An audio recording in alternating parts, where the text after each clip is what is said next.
তাহলে মুসলমানের জন্য সর্বনিম্ন যেই কাজটাই রমজান মাসে সর্বনিম্ন, কেউ যদি বলে যে আমি রমজানে কিছু করতে পারবো না, তাহলে তার জন্য রমজানের সর্বনিম্ন কাজ হচ্ছে অন্তত পক্ষে 5 ওয়াক্ত সালাত আদায় করা। তাহলে অন্তত রমজানের সর্বনিম্ন যে হক সেটি আদায় হবে, না হলে এই রমজানের কোনো অর্থ নাই, কোনো গুরুত্ব নাই, কোনো মূল্য নাই।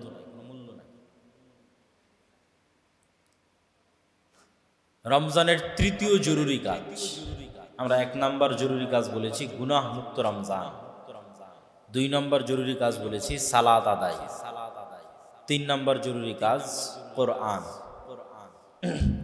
কেননা এই মাসের এত ফজিলত, এত রহমত, এত বরকত, তার মূল কারণ কি?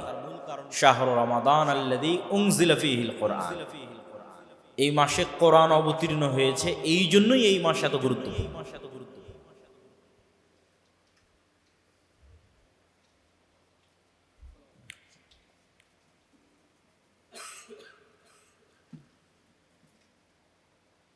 রমজান মাসে কোরআন অবতীর্ণ হয়েছে, এই কারণে রমজান সর্বশ্রেষ্ঠ মাস। উম্মতে মুহাম্মাদির বয়সের গড় বয়স 60 বছর। নবীর বয়সে যদি 63 হয়, আমার আপনার বয়স কত? তো উম্মতে মুহাম্মাদির গড় বয়স 60 বছর। কওমে নূহ আলাইহিস সালাতু ওয়াস সালামের গড় বয়স 1000 বছর। নূহ আলাইহিস সালাতু ওয়াস সালামের কওমের একজন মুমিন 1000 বছর ইবাদত করে জানি কি অর্জন করবে, উম্মতে মুহাম্মাদের একজন মুমিন মাত্র 60 বছরের ইবাদত দিয়ে কেমনে 1000 বছরের ইবাদতকে অতিক্রম করবে? কেন কিয়ামতের মাঠে জান্নাতের সর্বোচ্চ মাকাম, জান্নাতের সর্বশ্রেষ্ঠ জায়গা, নেকির পাল্লায় সবচেয়ে ভারী, সবকিছুতে উম্মতে মুহাম্মাদই এগিয়ে থাকে, ফার্স্ট 1 নম্বরে থাকে। হায়াত তো 60 বছর, তাহলে একজন মুমিন ইবাদত করলো 1000 বছর, আর আরেকজন মুমিন ইবাদত করছে 60 বছর, এর 60 বছরের ইবাদত দিয়ে 1000 বছরের ইবাদতকে অতিক্রম করবে কি? সেটাই হচ্ছে কোরআন। ইন্না আনজালনাহু ফি লাইলাতুল কদর, লাইলাতুল কদরি খায়রুম মিন আলফি শাহর। অতীতের উম্মতের কাছে সূরা ফাতিহা ছিল না, সূরা বাকারা ছিল না, এটাই উম্মতে মুহাম্মাদের উপর আল্লাহর দেওয়া সবচেয়ে বড় নিয়ামত। আর যেই রাতে ওইটা মানবা না, হ্যাঁ অথবা না। যদি বলো না, তাহলে যে তুর পাহাড় ছেড়ে দিলাম, যে তোমাদের এখনই ধ্বংস করে দিচ্ছে। তো যখন তারা ওয়াদা দিল যে হ্যাঁ আমরা তাওরাত মানবো, তখন তুর পাহাড় তাদের উপর ফেলে দেওয়া হয়নি। তো উম্মতে মুহাম্মাদির উপরে আযাব এবং গজব আসবে কোরআনের অবমূল্যায়ন। অবমূল্যায়ন মানে যেটা আপনারা বুঝেন, আগুনে ফেলে দেওয়া, মাটিতে ফেলে দেওয়া, ওই অবমূল্যায়ন। আছে পড়ে না, আছে শিখে না, ঘরে আছে, বাড়িতে আছে, তাবিজ কবজ হিসেবে ব্যবহার করে, ঝাড়ফুঁক হিসেবে ব্যবহার করে, কিন্তু এটা পড়েও দেখে না, শিখারও চেষ্টা করে না। কি বলা আছে? লাআল্লাকুম তাতাফাক্কারুন, যদি তোমরা চিন্তা করতে, লাআল্লাকুম তাআকিলুন, যদি তোমরা বুঝতে। তো চিন্তাও করে না, বুঝারও চেষ্টা করে না।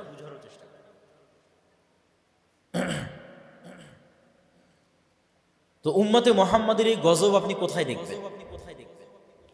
নূহ আলাইহিস সালামের মতো বন্যায়, লূত আলাইহিস সালামের মতো শহর উল্টিয়ে দেওয়ায়, আদ সামুদের মতো বিকট আওয়াজ ঝড়ে, না আকাশ থেকে পাথর, অগ্নি পাথর বৃষ্টিতে, এগুলোতে দেখবেন না। উম্মতে মুহাম্মাদের উপর গজবের ধরন হচ্ছে, সিস্টেম হচ্ছে অন্য উম্মতের উপর যেই স্টাইলে এসেছে ওই স্টাইলে না। উম্মতে মুহাম্মাদের উপর গজবের স্টাইল হচ্ছে তাদের উপর বিধর্মীদের চাপিয়ে দেওয়া। হালাকু খা, চেঙ্গিস খা বাগদাদে প্রবেশ করে লক্ষ লক্ষ মুসলমানকে জবাই করবে, এটা গজব। উম্মতে মুহাম্মাদের গজব ভূমিকম্পতে ধ্বংস হয়ে যাওয়া। ঢাকা ভূমিকম্প হয়ে মাটির সাথে মিশে গেল, এটা না, এটা আদ সামুদ, কওমে লূত, কওমে নূহ, তাদের গজব। তাহলে ঢাকার উপর গজব কি? এদের উপর মুশরিকদের চাপিয়ে দেওয়া। ঢাকায় যেদিন মুশরিকরা প্রবেশ করবে এবং ঢাকার মুসলমানদের জবাই করবে, এটা গজব। ওই গজব আসবে কখন? যখন কোরআনের অবমূল্যায়ন হবে। কেউ কোরআন শিখে না, পড়ে না, বোঝার চেষ্টা করে না, মানে না। প্রিয় শিক্ষার্থীবৃন্দ, আমাকে পূর্ব নির্ধারিত যে টপিকে আলোচনা করার জন্য বলা হয়েছে, সেটি রমজানের গুরুত্ব, তাৎপর্য এবং রমজানকে কিভাবে ভালোভাবে কাজে লাগানো যায়। আমি সময় বেশি নিব না, অতি অল্প সময়ের মধ্যে আমার এই আলোচনাকে শেষ করার চেষ্টা করব ইনশাআল্লাহ। প্রথমত রামাজান শব্দের অর্থ হচ্ছে পুড়িয়ে ফেলা, আগুনে জ্বালিয়ে ফেলা। মানুষকে বিশুদ্ধ করার জন্য, স্বর্ণের বিশুদ্ধতার জন্য যেমন আগুনে পোড়াতে হয়, মানুষকেও বিশুদ্ধ করার জন্য কষ্টের মধ্যে দিয়ে যেতে হয়। কষ্ট এবং পরিশ্রমের মধ্যে দিয়ে না গেলে মানুষ তার শ্রেষ্ঠত্বের সর্বোচ্চ স্থানে পৌঁছতে পারে না। সেটি ব্যক্তিগত জীবন হোক, স্টুডেন্ট লাইফ হোক, পেশাগত প্রফেশনাল জীবন হোক, যেখানেই আমরা যাই না কেন সেখানে আমরা দেখব যে আমাদের সর্বোচ্চ স্থানটা নির্ধারিত হচ্ছে আমাদের সর্বোচ্চ পরিশ্রমের মাধ্যমে। তো ইসলাম যে বিষয়কে বিশুদ্ধ করতে চায় সেটি হচ্ছে আমাদের নফস। ফাআলহামাহা ফুজুরাহা ওয়া তাকওয়াহা। আল্লাহ সুবহানাহু তাআলা এই নফসকে সৃষ্টি করার পর এর মধ্যে সেট আপ করে দিয়েছেন, ইনস্টল করে দিয়েছেন, ঢুকিয়ে দিয়েছেন, প্রবেশ করিয়েছেন কল্যাণ এবং অকল্যাণ, ভালো এবং মন্দ, দুই ধরনের চিন্তাকেই নফসের মধ্যে আল্লাহ সুবহানাহু ওয়া তাআলা দিয়ে দিয়েছেন। ফলত পৃথিবীতে যদি শয়তান নাও থাকে তবুও ইটসেলফ মানুষের নফস মানুষের শত্রু। ফাআলহামাহা ফুজুরাহা ওয়া তাকওয়াহা, কেননা তাকে গুনাহ করাও শেখানো আছে। এজন্য আল্লাহ সুবহানাহু ওয়া তাআলা বলেছেন ক্বাদ আফলাহা মান যাক্কাহা ওয়া ক্বাদ খাবা মান দাসসাহা। সাকসেসফুল সেই যে তার এই নফসকে বিশুদ্ধ করল, আর ক্ষতিগ্রস্ত অপমানিত সেই, ব্যর্থ সেই যে তার এই নফসকে কলুষিত করল। তো নফস এবং রূহের সংমিশ্রণে যে কলব, যেটি বুকে অবস্থান করে, যেটি মূলত মানুষের জীবন এবং মৃত্যুর এবং মানুষের চেতনা শক্তির মূল মানদণ্ড। মানুষ যখন ঘুমিয়ে যায় তখন মানুষের চেতনা শক্তি লোপ পায়, তথা তখন মানুষের রূহও আর থাকে না। আর যতক্ষণ আমি চিন্তা করছি, চোখ দিয়ে দেখছি, মুখ দিয়ে বলছি, ততক্ষণ আমার শরীরের যে কাজগুলো আছে, যেগুলো ক্লিনিক্যালি মেডিকেলি প্রুভড, যে রক্ত সঞ্চালন, হার্টবিট, আমাদের প্রেশার, যা কিছু আছে, সেগুলোর বাইরেও মূল যে চেতনা শক্তি, যেটা আমার আমিকে নির্ধারণ করে, আমার রক্ত, আমার হার্টবিট, আমার ব্লাড, আমার সুগার কখনোই আমার আমিকে নির্ধারণ করতে পারে না। এটা সবার শরীরে সেম ভাবে সেম প্রসেসে চলতেছে। আমি যে আমি, আমার যে আত্মপরিচয়, এটা নির্ধারণ করে আমার রূহ, আমার চেতনা শক্তি, যেটা মৃত্যুর সময় আল্লাহ সুবহানাহু ওয়া তাআলা উঠিয়ে নেন, ঘুমের সময় আল্লাহ সুবহানাহু ওয়া তাআলা কবজ করে নেন। এই জন্য ঘুমের দোয়া শেখানো আছে, আল্লাহুম্মা বিইসমিকা আমুতু, হে আল্লাহ আমরা আপনার নামে মৃত্যুবরণ করছি, ঘুমাচ্ছি না। আবার ঘুম থেকে উঠে শেখানো আছে আলহামদুলিল্লাহিল্লাযী আহইয়ানা, হে আল্লাহ প্রশংসা আপনার, আপনার দয়ায় মরা থেকে বেঁচে উঠলাম, মৃত্যু থেকে জীবিত হলাম। আহইয়ানা, ঘুম থেকে জেগে উঠলাম, এটা বলা যায় মৃত থেকে জীবিত হলাম। তা আমরা এই কলবের আলোচনা করতেছি যে এই কলবকে যদি আমি বিশুদ্ধ না করি অথবা বিশুদ্ধ না রাখি, কেন এই কলব যখন আসে তখন স্বচ্ছ, সাদা, পরিষ্কার, এটাকে আমরাই গুনাহের নিমজ্জিত হওয়ার মাধ্যমে কালো দাগ ফেলতে ফেলতে ফেলতে ফেলতে এটাকে আমরা কালো কুচকুচে করে ফেলি। এবং আমরা আমাদের জীবনে যত ধরনের গুনাহে লিপ্ত হই, প্রত্যেকটা গুনাহে লিপ্ত হওয়ার মূল কারণ হচ্ছে আমাদের নফস আমাদের কন্ট্রোলে নাই, বরং আমরা নিজেরা নফসের গোলাম হয়ে গেছি, প্রবৃত্তির অনুসরণ, মন যা চায় তাই করি। তাহলে সকল ধরনের নেশা, সকল ধরনের গুনাহের মূল কারণ নফস কন্ট্রোলে না থাকে। আমরা আলোচনা সিয়ামের গুরুত্ব বুঝাতে চাচ্ছি। সিয়ামের কাজ কি? সালাত, সিয়াম এবং যাকাত, হজ, এগুলোর মূল কাজই হচ্ছে মানুষের নফসকে কন্ট্রোল করাটা শিখানো। মানুষ মৃত্যু পর্যন্ত যদি সালাতের উপর কন্টিনিউ থাকে, তাহলে মৃত্যু পর্যন্ত সে তার নফসের উপর বিজয়ী আছে, তার নফস তার কন্ট্রোলে আছে। যেই দিন যে ওয়াক্তের সালাত সে মিস দিয়েছে ওই দিন ওই সময়ে তার নাফস তার কন্ট্রোলে নাই। আপনারা যেমন আপনাদের স্টুডেন্ট লাইফে প্রশিক্ষণ ছাড়া, টিচাররা প্রশিক্ষণ ছাড়া, আর্মি সেনাবাহিনী প্রশিক্ষণ ছাড়া কোনো কিছু ভালোভাবে শিখতে পারে না,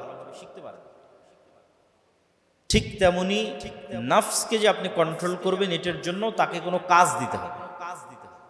আপনি অলস ঘরে বসে আছেন, শুয়ে আছেন, মোবাইল চালাচ্ছেন আর ভাবছেন না আমি কিভাবে গুনাহ থেকে বের হবো, এটা হবে না। কোনো না কোনো কাজ করলেই তবে আপনি গুনাহ থেকে বের হতে পারবেন। যে কাজটা আপনি আপনার নাফসকে দিয়ে বাধ্যতামূলক করাবেন যে you must to do this, করতেই হবে, এটাই প্রশিক্ষণ। সেই কাজের লিস্টের 1 নাম্বার কাজ হচ্ছে সালাত। তাহলে 5 ওয়াক্ত সালাত আদায় করতে পারা মানে আপনার নাফস আপনার কন্ট্রোলে আছে, না পারা মানে নাই, কন্ট্রোলে নাই। ফলত আপনার জন্য সকল গুনাহ ইজি। শয়তান আপনাকে যা বলবে, আপনার নাফস আপনাকে যা বলবে আপনি তাই শুনবেন। শুধু সুইচ চাপতে দেরি শয়তানের, আপনার করতে দেরি হবে না। আর যখনই 5 ওয়াক্ত সালাতের আপনি পাবন্দ, অভ্যস্ত এবং নিজের নাফসকে নিজের কন্ট্রোলে নিয়ে নিয়েছেন, তখন গুনাহ করার আগে 10 বার ভাববেন আমি কাজটা করব না করব না, করা ঠিক হবে না হবে না। এই যে চিন্তা করে কাজটা করতেছেন, এই যে কন্ট্রোলটা, এটা সালাত আপনাকে এনে দেবে। আর সালাত নাই মানে বলা মাত্র আপনি করবেন, চিন্তাও করবেন কেন, চিন্তা করার মতোই সময় সুযোগ আপনার হবে, ওই পরিস্থিতি আপনার নাফসের নাই। তো দ্বিতীয় বড় শক্তি নাফসকে কন্ট্রোল করার হচ্ছে সওম। আমরা নাফসের গোলামি করে যত ধরনের কাজ করি, সকল ধরনের কাজ থেকে বিরত থাকার নামই সওম। মারিয়াম আলাইহা সালাতু ওয়াস সালাম যখন নির্জন এলাকা থেকে জনসমাগম শহরে ফিরে আসছিলেন এবং মানুষজন তাকে জিজ্ঞেস করছিল, ইয়া উখতা হারুন মা কানা আবুকি মুরআ সাউইন ওয়া মা কানাত উম্মুকি বাগিয়া, তোমার বাপ তো খারাপ মানুষ ছিল না, তোমার মাও তো ব্যভিচারিণী ছিল না, তুমি তাহলে অবিবাহিত অবস্থায় সন্তান কোথায় পেলে? তখন মারিয়াম আলাইহিস সালাতু ওয়াস সালাম উত্তরে বলছেন, ইন্নী নাদারতু লির রহমানি সাওমা ফালান উকাল্লিমাল ইয়াউমা ইনসিয়া, আমি আজকে আল্লাহর নামে সিয়াম আছি, সিয়ামের মানত, এই জন্য কোনো মানুষের সাথে আমি কথা বলবো না। কথা বলবে তার কোলের ছেলে ঈসা। তো কথা না বলাকে মারিয়াম আলাইহিস সালাতু ওয়াস সালাম বলছেন তিনি সিয়াম আছেন, এই জন্য তিনি কথা বলবেন। তাহলে আরবিতে সিয়াম মানে শুধু না খেয়ে থাকার নাম না, সিয়াম মানে সকল অঙ্গ প্রত্যঙ্গকে বিরত রাখা, চোখকে বিরত রাখা, কানকে বিরত রাখা, জিহ্বাকে বিরত রাখা, পেটকে বিরত রাখা, লজ্জাস্থানকে বিরত রাখা, হাত এবং পাকে বিরত রাখা, টোটাল অ্যান্ড কমপ্লিট শাটডাউন, বিরতি থাকবে। এবার তাহলে কমপ্লিট সিয়াম হবে। শুধু না খেয়ে থাকলাম, শুধু লজ্জাস্থানকে বিরত রাখলাম, এটাতে সিয়ামের ফজিলতটা পাওয়া যাবে। সিয়াম আদায় না করলে যে গুনাহ হতো, ওই গুনাহ থেকে বেঁচে থাকা যায়। কিন্তু যে বিশাল অফার আছে, ধরেন 40% অ্যাটলিস্ট উপস্থিতি না হলে আপনাকে ছাত্রত্বই বাতিল করে দেবে এমআইএসটি, এমনি কথার কথা বলতেছে। আর যদি আপনি 100% উপস্থিতি হন তাহলে আপনার জন্য একটা পুরস্কার আছে। দুইটার মধ্যে অনেক পার্থক্য, যে আমি মিনিমামটা করতেছি যাতে আমার ছাত্রত্বটা বাতিল না হয়, অফারটা তো রিসিভ করতে পারছি। তাহলে মিনিমাম হচ্ছে আপনার পেট বিরত আছে, লজ্জাস্থান বিরত আছে, কিন্তু অফার কি? অফার আল্লাহ দিয়ে রেখেছে, অতীতের সকল গুনাহ ক্ষমা হয়ে যাবে। অনেক বড় অফার। মান সামা রমাদান ঈমানান ওয়া ইহতিসাবান, 1 মাসের সিয়াম অতীতের সকল গুনাহকে ক্ষমা করে দেবে। এই অফার একমাত্র ওই সিয়াম পালনকারী পাবে যার চোখ, নাক, কান, হাত, পা সব সিয়াম থেকেছে। আরো সামারি বললে গুনাহ মুক্ত রমজান পার করেছে, একমাত্র সেই এই অফারটা রিসিভ করবে। এটার শর্ত আমি না, রাসূল সাল্লাল্লাহু আলাইহি ওয়াসাল্লাম বলে দিয়েছে, ঈমান ও ইহতিসাবান, ঈমানের সাথে নেকির আশায়। তো যতক্ষণ গুনাহ করেননি ততক্ষণ ঈমানের সাথে আছেন, গুনাহ করেছেন মানে ঈমান নাই, চলে গেছে। তাহলে রমজানের এই বিশাল মহত্ব, এবং ফজিলত রিসিভ করার জন্য আমাদের 1 নাম্বার জরুরি কর্তব্য হচ্ছে গুনাহ মুক্ত রমজান পার করার চেষ্টা করা। এই জন্য আল্লাহ সুবহানাহু ওয়া তাআলা বলেছেন, ইয়া আইয়ুহাল্লাযীনা আমানু কুতিবা আলাইকুমুস সিয়াম কামা কুতিবা আলাল্লাযীনা মিন ক্বাবলিকুম লাআল্লাকুম তাত্তাকুন। সিয়াম তোমাদের উপর ফরজ, তোমাদের অতীতে চলে যাওয়া সম্প্রদায়দের উপর সিয়াম ফরজ ছিল। কেন সিয়াম ফরজ করা হয়েছে? লাআল্লাকুম তাত্তাকুন। উর্দুতে একটা শব্দ আছে বা হিন্দিতেও বলে পরহেজ করনা। যখন কোনো রোগী অসুস্থ হয় তখন ডাক্তার বলে कि भाई साहब आप थोड़ा खाना परहेज करके चलिएगा, खाना परहेज करके लीजिएगा, মানে খাবার একটু বেছে বেছে খাবে, এটাকে উর্দুতে বলে পরহেজ করা। ওখান থেকে এসেছে পরহেজগার, লাআল্লাকুম তাত্তাকুন, যেন তোমরা পরহেজগার হতে পারো। তাকওয়াবান মানে বেছে বেছে চলা, মনে যেটা বললো সেটাই করলো, এটা তাকওয়া হলো। রাস্তার মধ্যে চলতে কোথায় কাটা আছে কাটাটা তুলে ফেলে দিল, কোথায় গর্ত আছে লাফ দিল, এই রাস্তা বাদ দিল, জ্যামের রাস্তা ছেড়ে দিল, ভালো রাস্তায় গেল, বেছে বেছে চলা, লাআল্লাকুম তাত্তাকুন। তাহলে সিয়াম তোমাদের এই জন্য রাখতে বলা হচ্ছে যেন বেছে চলার প্রশিক্ষণ তোমরা নিতে পারো। খাবার যা আসলে সব খেয়ে ফেলে দিলাম, তাহলে প্রশিক্ষণ কোথায় হবে? খাচ্ছি না, এটা একটা প্রশিক্ষণ। অশ্লীল দৃশ্য দেখছি না, এটা প্রশিক্ষণ। অশ্লীল গান শুনছি না রমজান মাসে, এটা একটা প্রশিক্ষণ। তাহলে বেছে চলা আমি শিখতেছি, লাআল্লাকুম তাত্তাকুন, যেন তোমরা পরহেজগার হতে পারো, বেছে বেছে চলতে পারো, ভালোটা করবা মন্দটা এড়িয়ে চলবে।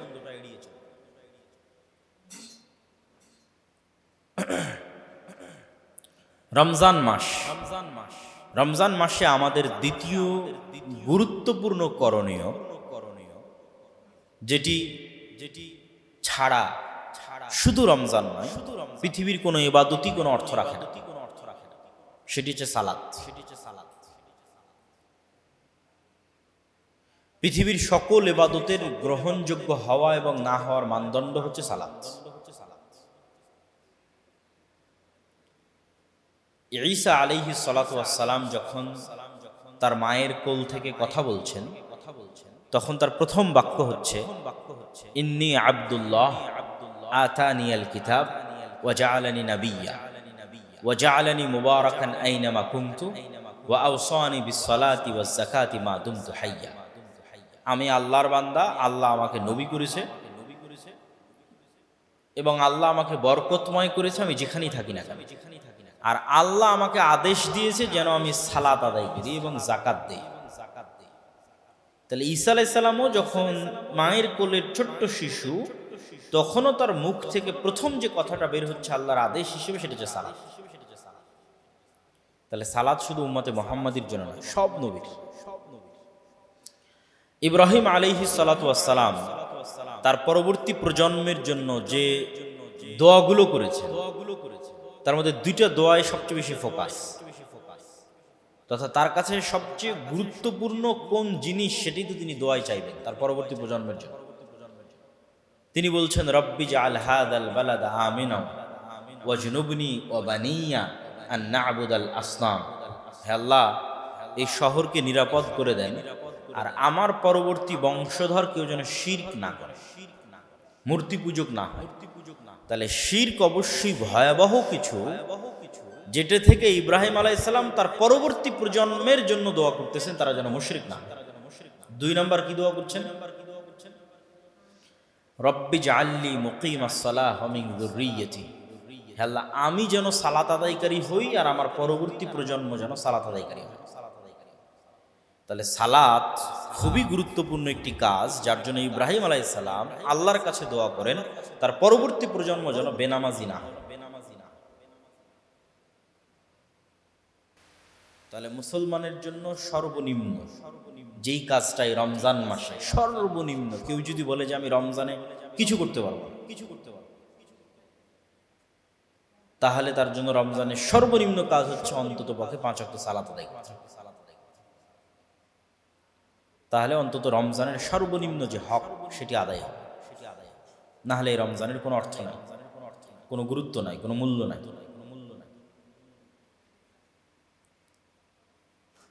রমজানের তৃতীয় জরুরি কাজ, আমরা 1 নম্বর জরুরি কাজ বলেছি গুনাহ মুক্ত রমজান, 2 নম্বর জরুরি কাজ বলেছি সালাত আদায়, 3 নম্বর জরুরি কাজ কোরআন। কেননা এই মাসের এত ফজিলত, এত রহমত, এত বরকত, তার মূল কারণ কি? শাহরু রমাদান আল্লাযী উনজিলা ফীহিল কোরআন। এই মাসে কোরআন অবতীর্ণ হয়েছে, এই জন্যই এই মাস এত গুরুত্বপূর্ণ।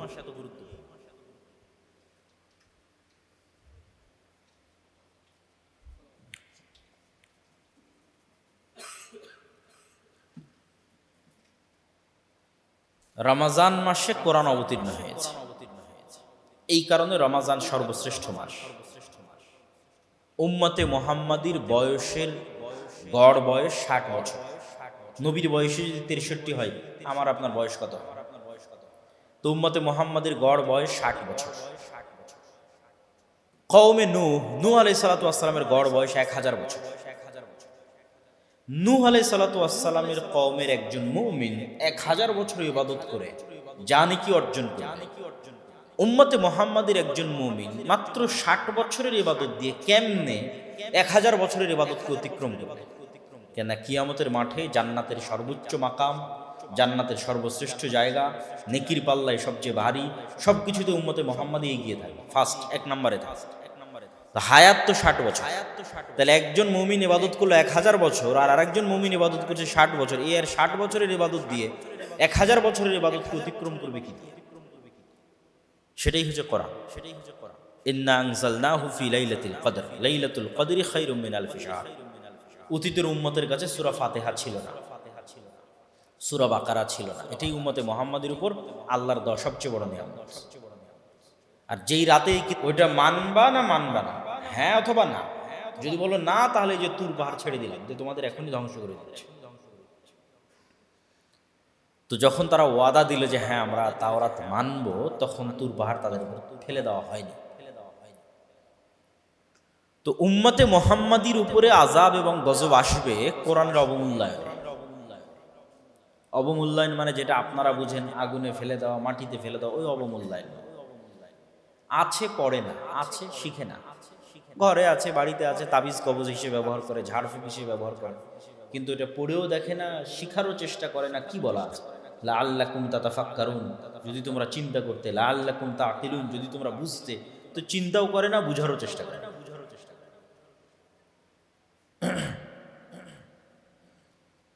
তো উম্মতে মুহাম্মাদের এই গজব আপনি কোথায় দেখবেন?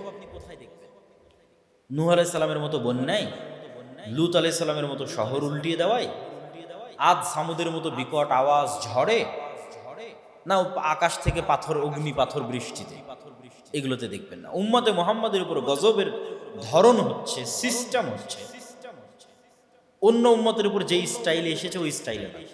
উম্মতে মুহাম্মাদের উপর গজবের স্টাইল হচ্ছে তাদের উপর বিধর্মীদের চাপিয়ে দেওয়া। হালাকু খা, চেঙ্গিস খা বাগদাদে প্রবেশ করে লক্ষ লক্ষ মুসলমানকে জবাই করবে, এটা গজব। উম্মতে মুহাম্মাদের গজব ভূমিকম্পতে ধ্বংস হয়ে যাওয়া। ঢাকা ভূমিকম্প হয়ে মাটির সাথে মিশে গেল, এটা না, এটা আদ সামুদ, কওমে লূত, কওমে নূহ, তাদের গজব। তাহলে ঢাকার উপর গজব কি? এদের উপর মুশরিকদের চাপিয়ে দেওয়া। ঢাকায় যেদিন মুশরিকরা প্রবেশ করবে এবং ঢাকার মুসলমানদের জবাই করবে, এটা গজব। ওই গজব আসবে কখন? যখন কোরআনের অবমূল্যায়ন হবে। কেউ কোরআন শিখে না, পড়ে না, বোঝার চেষ্টা করে না, মানে না। রাসূলুল্লাহ সাল্লাল্লাহু আলাইহি ওয়াসাল্লাম বলছেন, ইন্নাল্লাহা ইয়ারফাউ বিহাযাল কিতাবি আকওয়ামান ওয়া ইয়াদাউ বিহি আখারিন। দাড়ি পাল্লার এক পাল্লায় যদি কোরআন হয়, আর এক পাল্লায় যদি উম্মতে মুহাম্মাদি হয়, তাহলে বরাবর কোরআনের মান উম্মতে মুহাম্মাদির কাছে যেই লেভেলে থাকবে, উম্মতে মুহাম্মাদির ক্ষমতা, শান, শওকত, মর্যাদা পৃথিবীতে ওই লেভেলে থাকবে।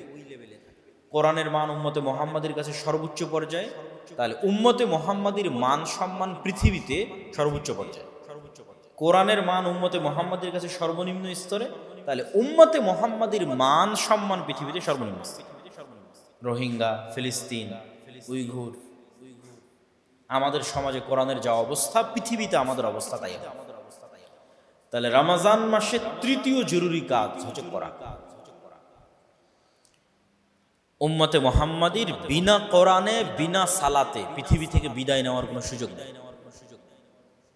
অন্তত দুইটা কাজ করতেই হবে।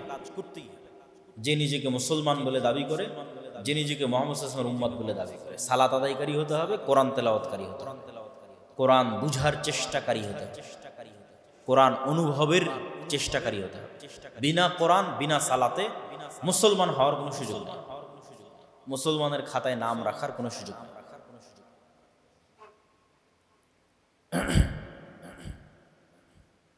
রমজান মাসে আমাদের চতুর্থ জরুরি কাজ, এক নম্বর জরুরি কাজ বলেছি গুনাহ মুক্ত রমজান, 2 নম্বর জরুরি কাজ বলেছি 5 ওয়াক্ত সালাত রমজান মাস অ্যাটলিস্ট ন্যূনতম, 3 নম্বর জরুরি কাজ বললাম রমজান মাসে কোরআন, চতুর্থ জরুরি কাজ রমজান মাসে দান সাদাকা যাকাত। ইসলামে টাকার খুব গুরুত্ব আছে। রাসূলুল্লাহ সাল্লাল্লাহু আলাইহি ওয়াসাল্লাম যখন মক্কা থেকে মদিনায় হিজরত করলেন, তখন তিনি মুহাজির সাহাবীদেরকে আনসারদের সাথে একটা চুক্তিতে আবদ্ধ করে দিয়ে ব্যবসায়িক পার্টনার, তারা টাকা দিবে, মূলধন দিবে, এরা ব্যবসা করবে। কেননা মদিনার সব টাকা পয়সার কেন্দ্র ছিল ইহুদিদের হাতে, যেমন আজকের বিশ্বের সকল টাকার কন্ট্রোল ইহুদিদের হাতে, মদিনাতেও তাই ছিল। তো টাকার কন্ট্রোল নেওয়া খুব জরুরি, এই জন্য টাকার সাথে লেনদেন করা শিখতে হবে।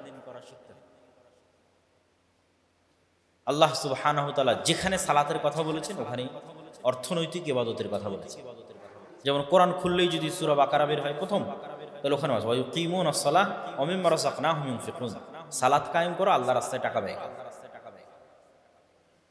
জান্নাত আল্লাহ বিক্রি করে দিবে টাকার বিনিময়ে, ইন্নাল্লাহা আশতারা মিনাল মুমিনিনা আনফুসাহুম ওয়া আমওয়ালাহুম বিআন্না লাহুমুল জান্নাহ। ঠিক যেভাবে গুলশান উত্তরায় প্লট এবং ফ্ল্যাট সেল হয়, ওইভাবে আল্লাহ জান্নাতের প্লট এবং ফ্ল্যাট সেল করবে টাকার বিনিময়ে, টাকা দিয়ে জান্নাত কিনে নিতে হবে। এই জন্য উম্মতে মুহাম্মাদির যদি জাতিগতভাবে কোনো পেশা থেকে থাকে তাহলে সেটা বিজনেস। যে জাতি হিসেবে উম্মতে মুহাম্মাদির পেশা এটা ব্যবসা। রাসূল সাল্লাল্লাহু আলাইহি সাল্লাম কৃষি কাজকেও অপছন্দ করেছে এবং মানুষের হাত গুটানো থাকবে, দিনের জন্য ব্যয় করতে পারবে না, এটাকে অপছন্দ করেছে।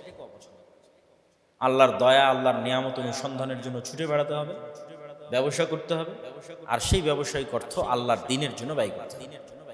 এই সৌভাগ্য পৃথিবীর খুব কম মানুষের হয়।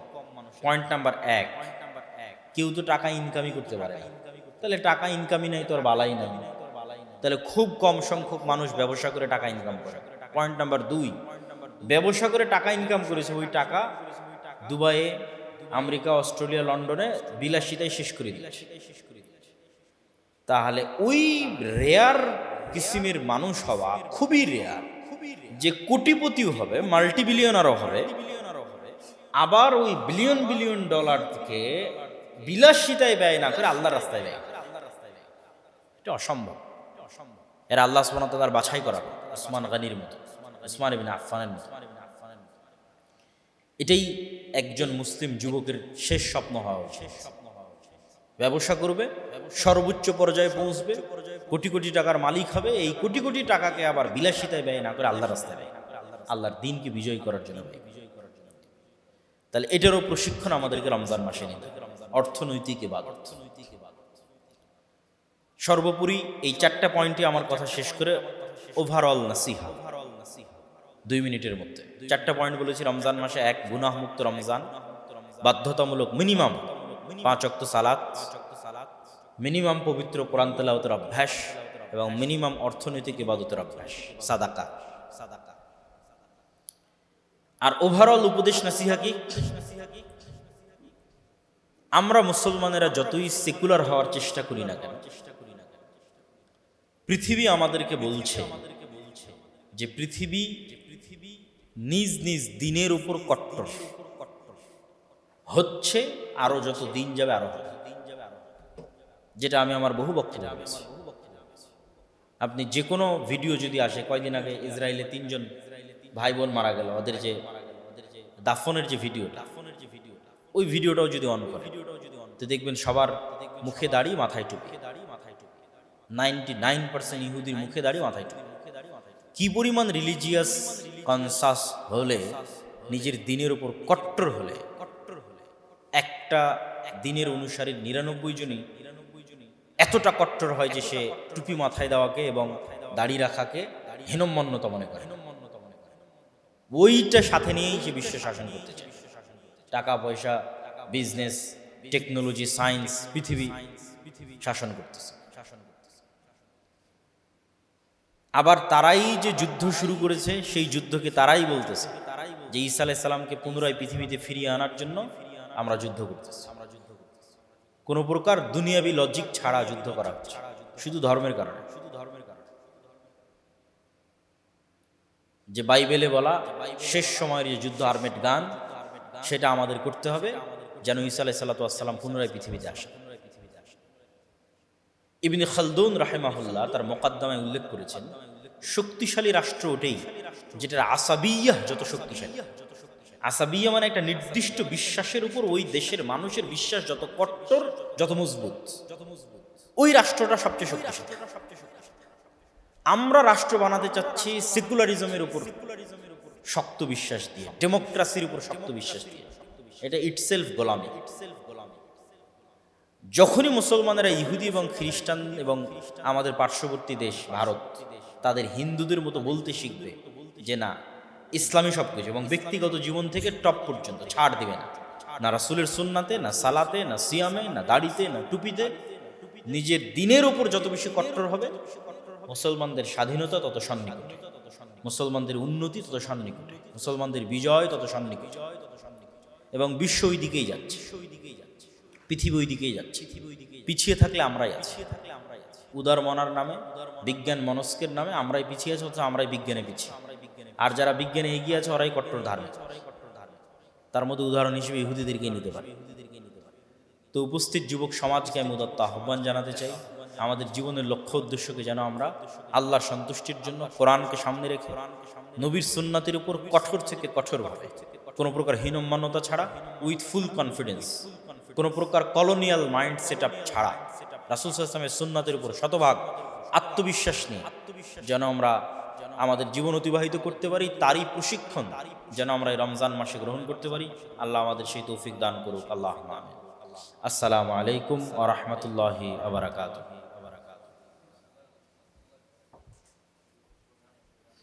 ধন্যবাদ প্রিয় শায়েখকে, জাযাকাল্লাহু খায়রান, তার গুরুত্বপূর্ণ বক্তব্য। আশা করি আমরা